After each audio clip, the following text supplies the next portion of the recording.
वाला, सुनने वाला, उस पर अमल करने वाला मुबारक है। खुदावंद का कलाम हमारी राह के लिए रोशनी, हमारे कदमों के लिए चराग है। तो निकालिए खुदावंद के जिंदा कलाम मुक़द्दस में से दानियल की किताब, उसका 12 बाब,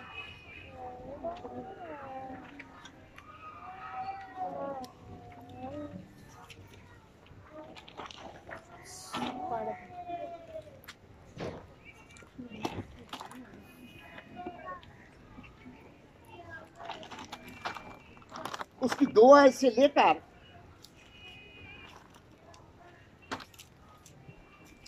2 और 3 आयत हम खुदावंद के जिंदा कलाम मुक़द्दस में पढ़ेंगे। और जो रात में सो रहे हैं उनमें से तेरे जाग उठेंगे, बाज हयात अब्दी के लिए और बाज रसवाई और जिल्लत अब्दी के लिए।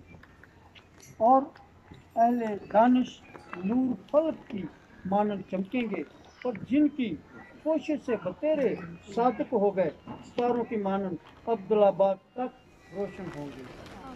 आमीन।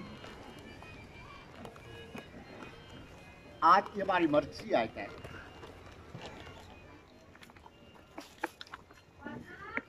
कि जो खाक में सो रहे हैं उनमें से बतेरे जाग उठेंगे, बाज हयाते अब्दी के लिए, हमेशा की जिंदगी को हासिल करने के लिए, और बाज किसके लिए? जिल्लत और रसवाई के लिए। तो दानियल की उम्र तब 15 या 16 साल थी जब ये यरूशलेम से कैदी होकर बाबल में गया। बाइबल की हिस्ट्री में खुदा का कलाम हमें बताता है कि यूसुफ की उम्र भी इतनी थी जब वो मिस्र में गया, और दानियल की उम्र भी इतनी थी जब नबूकदनेस्सर बादशाह ने सन 712 कबल अज़ मसीह में यरूशलेम पर हमला किया और यहूदा के कबीले और बिन्यामीन के कबीले को कैदी करके ले गया, हैकल को गिरा दिया। जो लोग मजहबी थे उनको कैदी कर ले गया, जो जंगजू लोग थे उनको मार दिया, जो ज़ईफ़ुल उम्र लोग थे उनको वहां यरूशलेम में पड़े रहने दिया। तो दानियल को कोई पता नहीं था मेरे बाप का क्या हाल है, मेरी माँ का क्या हाल है, मेरी बहनों का क्या हाल है। लेकिन इस सब कुछ होने के बावजूद दानियल ने अपने खुदा को नहीं छोड़ा। तो यूसुफ को और दानियल को इनमें इलाहों की रूह थी, ये ख्वाबों की ताबीर करते थे। दानियल वो खुदा का बंदा है जिसको शेरों की गार में डाला गया, और शेरों ने क्या किया? सजदा करके उल्टे पांव गए, क्योंकि इंसान का ईमान इंसान के अपने हाथ में है, चाहे इसको कायम रखे और चाहे इसको ज़ाया करे। और हमेशा खुदाबंद खुदा जो है वो ये फरमाता है कि ईमानदार जो है, रास्तबाज जो है, वो ईमान से जीता रहेगा। यानी अगर इंसान को जिंदगी मिलनी है तो हमने किससे जिंदगी हासिल करनी है? ईमान से। यीशु मसीह एक दिन कलाम सुना रहे थे तो एक औरत ने कहा, मुबारक है वो रहम जिसमें तू रहा, मुबारक है वो छातियां जो तूने चूसी। यीशु मसीह ने कहा नहीं, मुबारक वो लोग हैं जो खुदावंद का कलाम सुनकर उस पर अमल करते हैं اس لیے کہ جو خاک میں سو رہے ہیں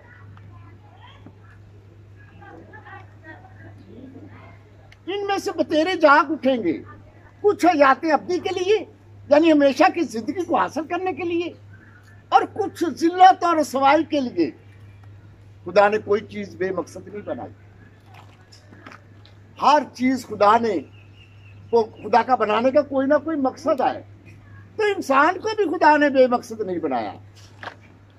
انسان کو بھی خدا کا بنانے کا ایک مقصد ہے.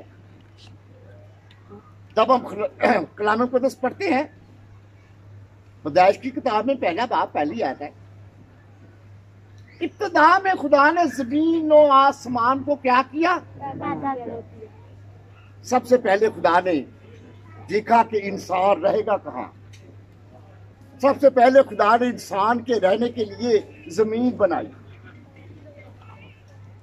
پھر خدا نے دیکھا کہ اس میں کام کرنا ہے. کام کرنے کے لیے خدا نے دن کو بنایا. پھر اس کے آرام کرنے کے لیے خدا نے رات بنائی. پھر خدا نے اس کے کھانے پینے کے لیے جو بھی ضروریات زندگی تھی سب کو پہلے بنایا اور بعد میں پھر آدم کو جو تھا خدا نے کیا آدم کو بنایا. اور ہمارا آدم کو خدا نے کیا برکت دی؟ بڑھو پھلو پھولو زمین کو معمور و محکوم کرو. زمین پر میرے حکم کے مطابق اپنی زندگیوں کو کیا کرو؟ بسر کرو. اور زمین پر میری حضوری اور معموری ہونی چاہیے. تو آج ہم اپنے زمینی سفر پر غور کریں گے. جس طرح ہماری یہ بزرگا 16 سال ہو گئے اس دنیا سے رخصت ہو گئے اور بہت اچھا انہوں نے اپنا یہ زمینی سفر جو تھا بہت اچھا انہوں نے بسر کیا گزارا ہے. ہم بھی ان کے زیر سایہ جوان ہوئے ہیں. تو آج ہم نے اپنی زندگی پر غور کرنا ہے کہ ہم اپنا یہ زمینی سفر جو ہے یہ کس طرح بسر کر سکتے ہیں.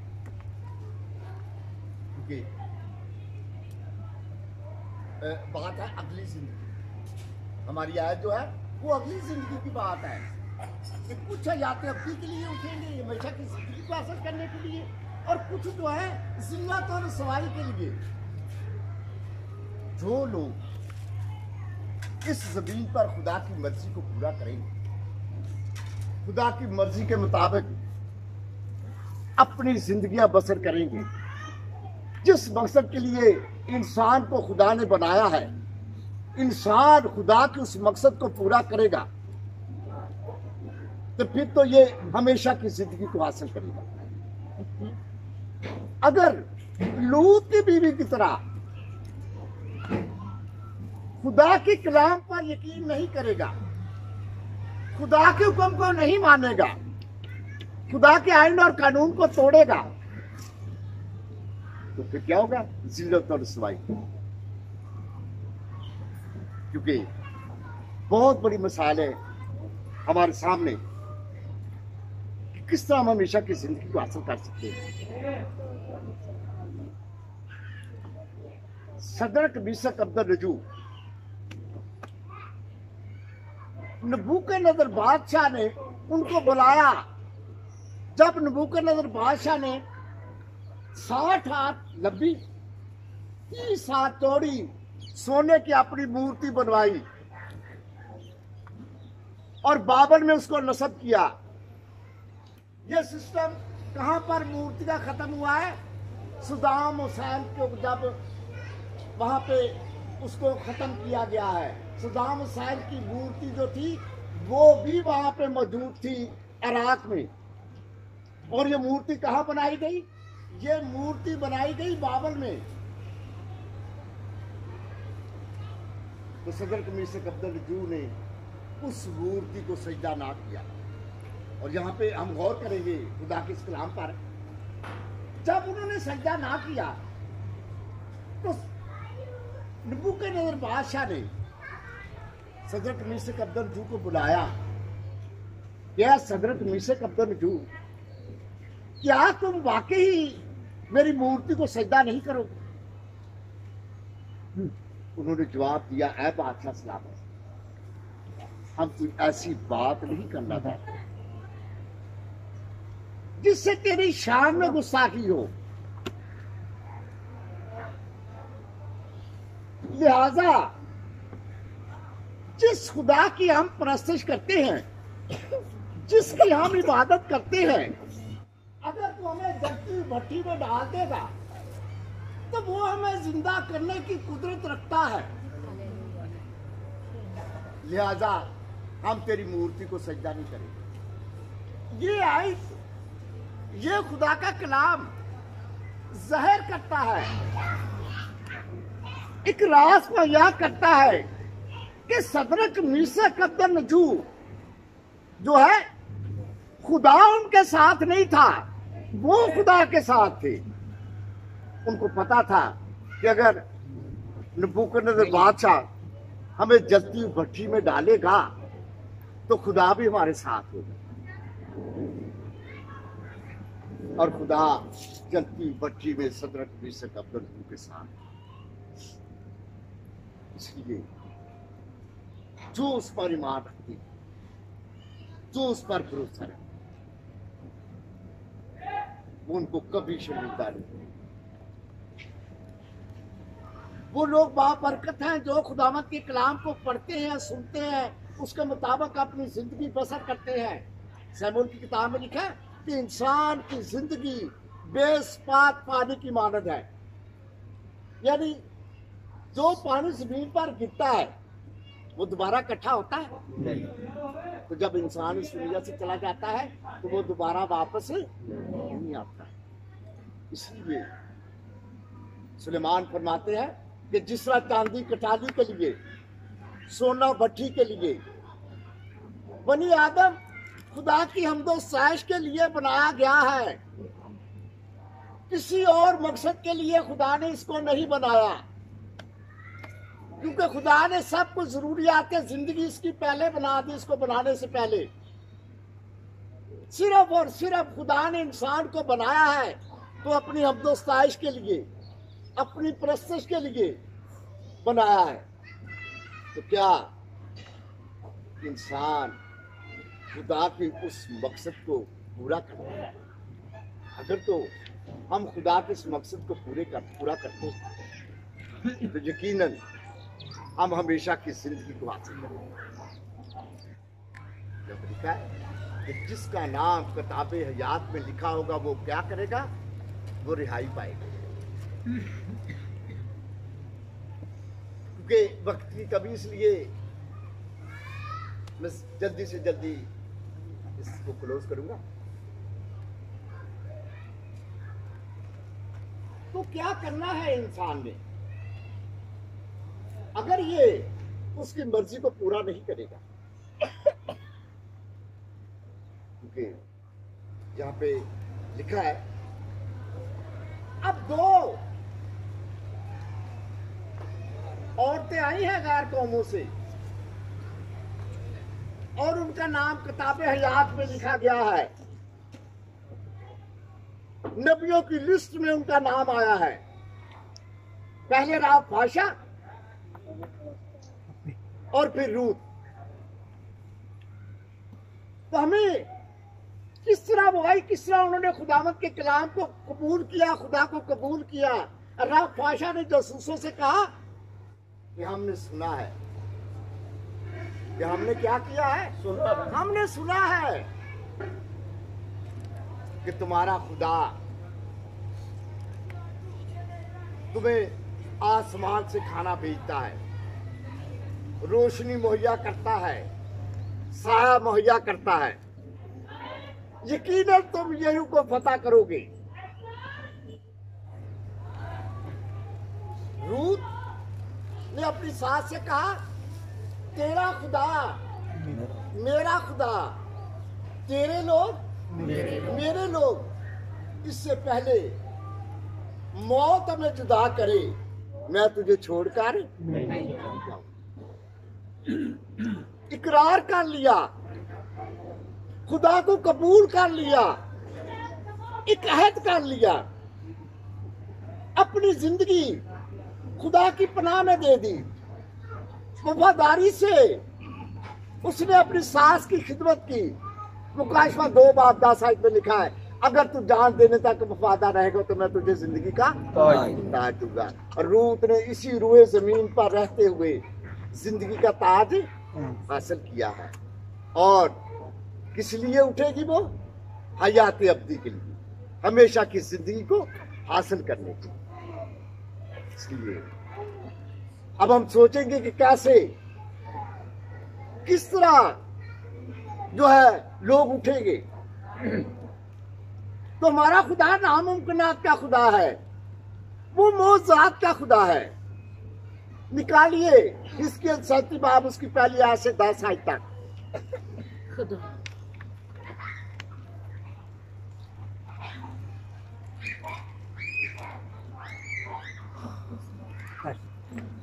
इसके 37 बाब उसकी पहली आयत से 10 आयत तक।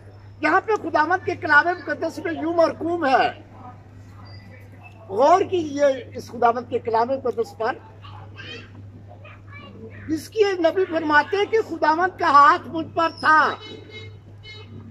और उसने मुझे अपनी रूह में उठा लिया। उसने मुझे अपनी रूह में उठा लिया और उस वादी में जो हड्डियों से पुर थी उतार दिया और मुझे उनके आस पास चुगिर्द जो था फिराया। किस वादी में? जो वादी हड्डियों से पुर थी, उसमें हड्डियां थी, हजारों साल तितर बितर सूखी हुई पुरानी हड्डियां। तो वहां पर हिजकिय्याह को खुदा ने उतारा और पूरी वादी में फिराया उसको। और खुदावंद खुदा ने क्या कहा इसके नबी से?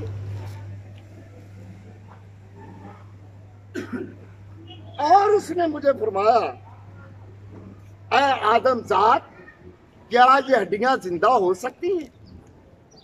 अब खुदा कह रहा है इसके नबी से कि ऐ आदम जात, क्या ये हड्डियां जिंदा हो सकती हैं?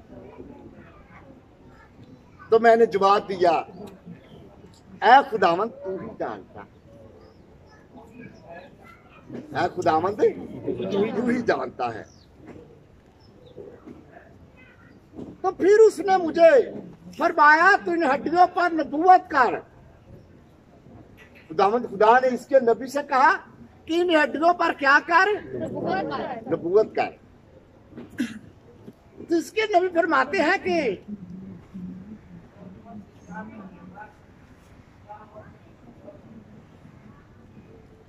नबूवत कर और इनसे कहे, ऐ सूखी हड्डियों खुदावंद का कलाम सुनो। ऐ सूखी हड्डियों खुदावंद का कलाम सुनो। तो इसके नबी फरमाते हैं कि मैं खुदावंद का कलाम सुना रहा था तो क्या हुआ? एक शोर हुआ। किस चीज का? एक तेज आंधी आई, हवा चली और उसके बाद क्या हुआ? जलजला आया। यानी तेज हवा से वो हड्डियां इकट्ठी होनी शुरू हुई और जब जलजला आया, हर एक हड्डी अपनी ही जिस्म की हड्डी के साथ क्या हुआ? जुड़ गई। जब वो अटैच हो गई तब खुदावंद खुदा ने इसकी नबी से कहा कि हर एक हड्डी अपनी हड्डी से, और मैंने निगाह की तो क्या देखता हूं कि नसें और गोश्त उन पर चढ़ आए और उन पर चमड़े की कोशिश हो गई और उनमें दम नहीं था। क्योंकि हम में भी जो सांसें चल रही हैं हमारी अपनी नहीं है, ये सांसें भी खुदा की चल रही हैं हमने, जो हमारा जिंदगी का मालिक है। अब उन पर नसें चढ़ गई, कोशिश हो गई, लेकिन उनमें जिंदगी का दम नहीं था। अब इसके नबी को खुदावंद खुदा फरमाता है कि तू हवा से नबूवत कर और ऐ आदम साहब और हवा से कहे कि खुदावंद खुदा यूं फरमाता है कि आदम चारों तरफ से आ और इन मकतूलों में फूंक के ये जिंदा हो जाए। यानी उन पर चमड़े की पोशी चढ़ गई, नसें चढ़ गई, सब कुछ हो गया, हर एक हड्डी अपने जिस्म से जुड़ गई, लेकिन उनमें जिंदगी का दम नहीं। अब इसके नबी ने खुदा के कहने के मुताबिक जो कुछ खुदा ने कहा, हवा से कहा आदम चारों तरफ से आ, यानी मशरक से, मगरब से, शुमाल से, जनूब से। इसका मतलब यह है कि जिस तरफ भी किसी का मुंह था उसी चारों तरफ से दम आया, और वो क्या हुआ, वो सूखी हुई हड्डियां क्या हुआ, वो सब जिंदा होकर खड़े हो गए, और बहुत बड़ा लश्कर। अगर खुदावंद खुदा हजारों साल तितर बितर हड्डियों को दोबारा जोड़कर जिंदा कर सकता है, तो जो जिंदा उसके हुक्म को मानेगा, जो हमेशा की जिंदगी हासिल करना चाहता है, जो उस पर आस और उम्मीद रखेगा, वो उसके दिल की मुरादों को क्या करेगा, पूरा करेगा। लेकिन पूरा किस तरह करेगा? हमें सदर अब्दुल जू की तरह खुदा के साथ रहना है। जब हम खुदा के साथ रहेंगे तो खुदावंद के कलाम में लिखा है, जितना तुम खुदा के करीब जाओगे खुदा उतना ही तुम्हारे करीब आएगा। जो खाक में सो रहे हैं उनमें से बतेरे जाग उठेंगे, कुछ हयाती अब्दी के लिए और कुछ हमेशा की जिंदगी के लिए। असल जिंदगी जो है वो मरने के बाद शुरू होती है, पहले नहीं, वो मरने के बाद शुरू होगी, क्योंकि मौत का मतलब है तब्दीली। एक ईमानदार इंसान जो है वो मौत एक ऐसा दरवाजा है जिस दरवाजे से गुजरकर अपने बाप के पास जाता है, बाप से उसका दोबारा क्या हो जाता है, मिलाप हो जाता है। ये दरवाजा मौत है, और सिर्फ ईमानदार जो है वही इस दरवाजे से गुजरेगा। इसलिए हमने गौर करना है कि क्या हम इस जमीनी सफर में, इस जिंदगी में, क्या हम खुदा की मर्जी के मुताबिक इसको बसर कर रहे हैं? क्या हम हमेशा की जिंदगी को हासिल करेंगे? और जिस मकसद के लिए खुदा ने हमें यहाँ पे भेजा है, खुदा के उस मकसद को हम पूरा कर रहे हैं? अगर तो हम पूरा कर रहे हैं,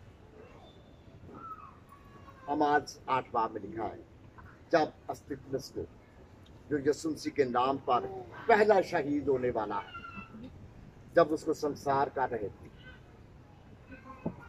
तो अस्तिफनस कहता है कि मैं आसमान को खुला और यीशु मसीह को खुदा बाप पे दाहिने हाथ खड़ा देख रहा हूं। हम जब अपने ईमान का इकरार करते हैं रसूलों के कीदे में, तो वहां पे लिखा है कि वो खुदा आसमान पर चढ़ गया और खुदा बाप के दाहिने हाथ बैठा है। लेकिन स्टीफनस कह रहा है कि मैं क्या कर रहा हूँ, यीशु मसीह को खुदा बाप के दाहिने हाथ खड़ा देख रहा हूँ। इसलिए यीशु मसीह खड़ा था स्टीफनस का इस्तकबाल करने के लिए। खुदा हर उस इंसान का इस्तकबाल करेगा जो उसकी मर्जी को पूरा करेगा। स्टीफनस ने कहा, ऐ खुदावंद, जब लोग उसे संसार कर रहे थे, ऐ खुदावंद ये गुनाह इनके जिम्मे ना लगा। सबसे मुश्किल काम इंसान के लिए जो है ना, वो है माफ करना। तो जब इंसान दूसरे को माफ कर देता है ना, तो इंसान की अपनी रूह पाक हो जाती है। तो रूह कुद्दुस ही हमारा जो है वो क्या है, दूसरा मददगार, और वही हमारी रहनुमाई करता है, वही हमारी मदद करता है। हम बाप बेटा रूह कुद्दुस पट्टे हमारे माँ ने। बाप का मतलब है, बाप ने बनाया, बेटे ने बचाया, और रूह कुदस हमारा क्या है? मददगार है, रहनुमा है हमारा। अब यहाँ पे बाप खड़ा है, यहाँ पे बेटा खड़ा है, यहाँ पे रूह कुदस है।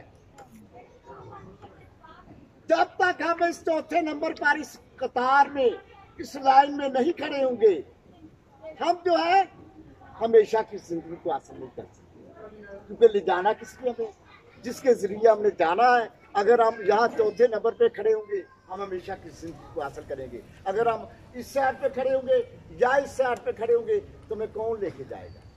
कोई भी नहीं लेके जाएगा। इसलिए न्याय यरूशलेम में कौमें अपने शान और शौकत का सामान लेकर जाएंगी, बादशाह अपनी शान और शौकत का सामान लेकर जाएंगे, और वहां लोग सूरज और चांद की रोशनी के मुताज नहीं होंगे।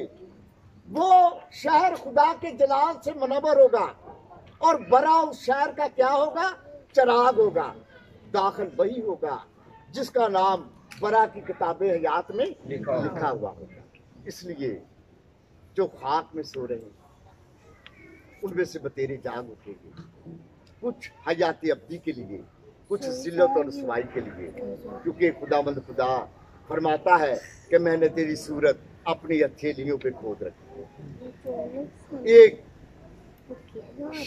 एक माँ जो है वो अपने शीर खार बच्चे को भूल सकती है, लेकिन खुदावंद खुदा फरमाता है मैं तुम्हें हरगिज़ नहीं भूलूंगा, और मैं कभी तुमसे दस्तबरदार नहीं लूंगा। खुदा कभी हमें नहीं छोड़ेगा, और ना ही खुदा ने हमें इसलिए बनाया है कि खुदा हमें छोड़ेगा। हम खुदा को छोड़ते हैं, जब हम नाफरमानी करते हैं तो फिर हम खुदा को छोड़ते हैं।